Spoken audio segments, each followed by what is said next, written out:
I'm Jeanette Keynes from Jewelry Arts Inc. In this video, I'm going to start setting up a pitch bowl for one of my colleagues, Valerie. Now, we went through a good bit of testing, trying different kinds, and I'm going to show you my favorite pitch and my favorite size bowl that's the most useful for most projects. So we're getting Valerie's pitch bowl ready. So I've got an old skanky hammerhead and some screws. Honestly, I could use some more, but I don't have them, so I'm just gonna use some Quikrete. Now, real talk about the Quikrete. If you follow the instructions on there, you will never be able to stir it or pour it. So I do not follow the instructions on there. I just put some of the powder and put enough water in there that I can like stir it up and easily pour it, and then I leave it to dry for a couple days. So you can't expect this to be completely dry in like 15 minutes, so don't do that.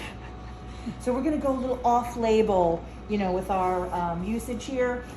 The professional, like all the professionals use, I have a Starbucks cup and a Dixie cup. Essential equipment for any studio. Okay,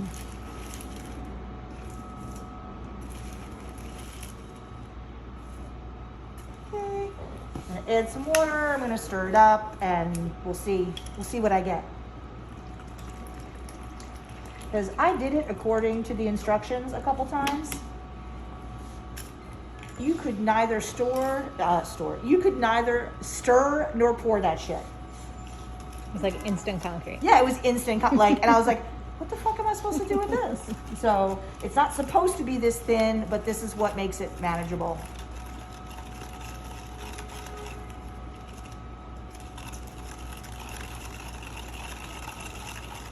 Also though, I have it nice and thin like that. I can also just put some more concrete powder in there, you know what I mean? But just make sure it doesn't become so thick that you can't deal with it.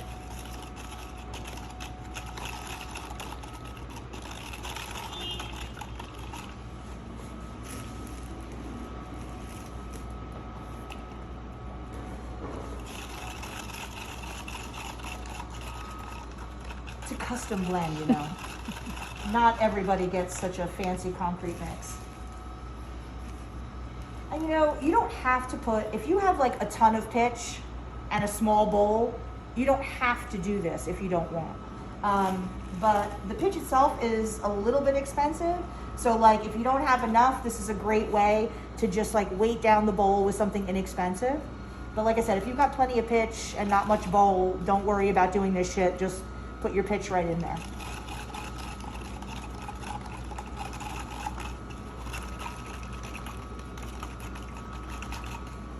Well, I'm getting a little OCD, so I'm continuing to mess around with my mix, but the fact is you really don't have to do that. And just remember not to use anything that you are not perfectly happy to throw in the garbage immediately when you're done. So, chopstick, used cup, that kind of thing.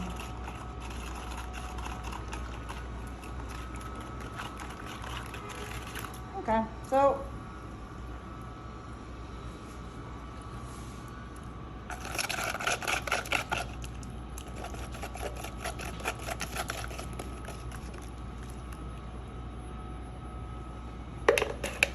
that looks good. I mean, I could add a little more Quikrete, but basically I usually leave maybe about an inch or half an inch, because then, once this totally dries, like I said, we're gonna wait a few days before we actually put our pitch in.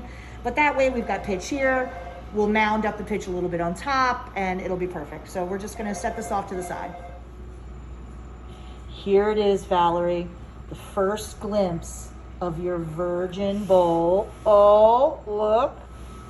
Quikrete is in it, yes. We're gonna let it dry for the next few days, and then on Wednesday, we'll add pitch. Ta-da! So, a few days later, here's Valerie's bowl. It looks exactly like the surface of the moon, but it's nice and dry now. So, we're gonna start adding our pitch. So, like I showed you before, the close-up of Denny. There's Denny, our visiting Denny. You're visiting them. Our visiting Denny, exactly. So this is nice and dry because we did that like last Friday and today's Wednesday. So it's had plenty of time. It absolutely looks like the surface of the moon, which is super fun. And what I realized after I made a big fuss about we have to take it home and put it in the oven is that we actually have a hot plate in the studio. So I'm dumb. I acknowledge that. I'm going to turn this on low heat because one thing, we're using the German red pitch, which is just like what's in my bowl. This has been our favorite so far. Now the German red pitch, one of the reasons that it's so good is it has a relatively lower melting point. So it's like safer and easier to deal with. So when we put it in the oven at Valerie's, she did it around, I think, 350, which was too high. So we're gonna go down to like 250. So what I'm gonna do on here, this doesn't have temperature on it. I'm gonna put it on low and I'm gonna watch it. And we're gonna like put a little in, let it melt, put a little more in. And then the very top section, you know, like the stuff up here that's poofed up, that we're gonna do with a hot air gun. Because the poofing, if you put that in there and it may just like bleh over the side. Not that that happened to us and we had to chip it off with a chisel.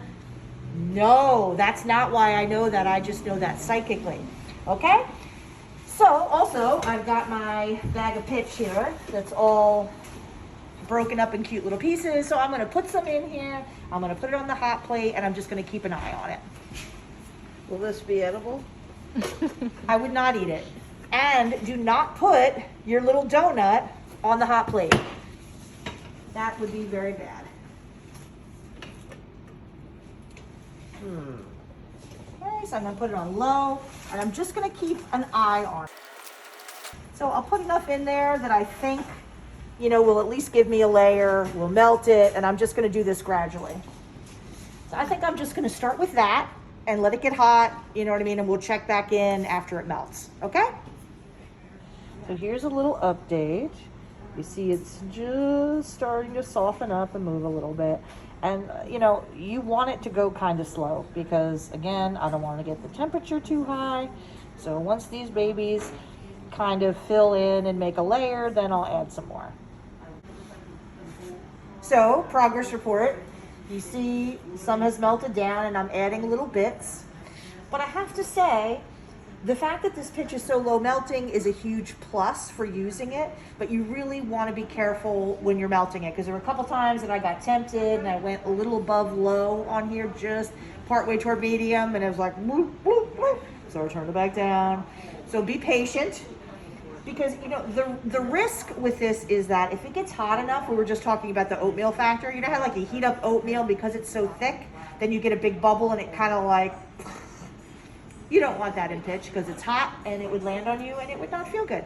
So that's what I'm doing is I'm just sort of, you know, really watching it and doing it bit by bit. Really have to control the urge, you know what I mean? So like, I'm gonna get in there and get that thing hot. So basically this is like the opposite of soldering. Slow and gentle is the way to go. Okay, update on the pitch.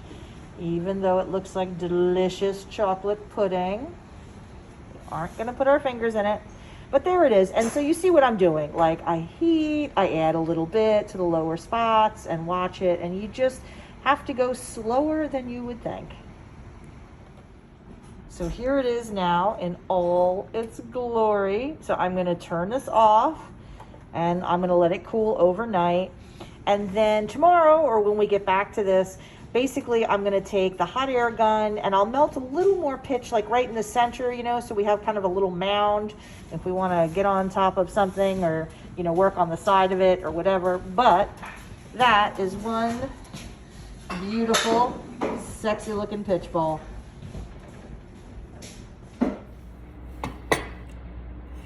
So now that I have Valerie's beautiful, don't mind me, I'm just working it for the camera here.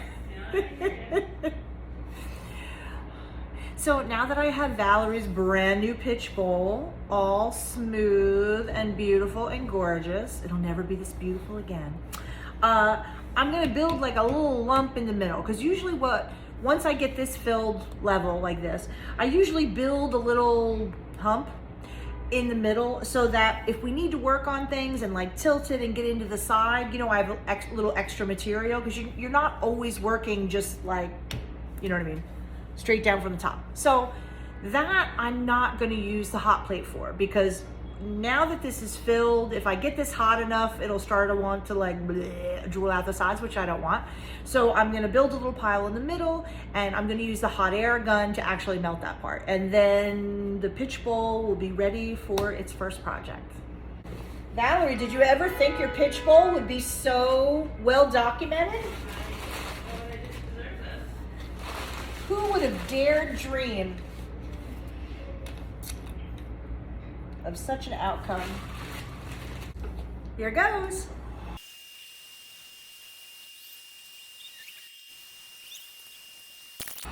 So, final thoughts on Valerie's beautiful new pitch bowl. I added some extra on top, so there's a little like poof up here, but I didn't build it up too high because I'm not sure yet what like her first project or her first couple of projects are going to be.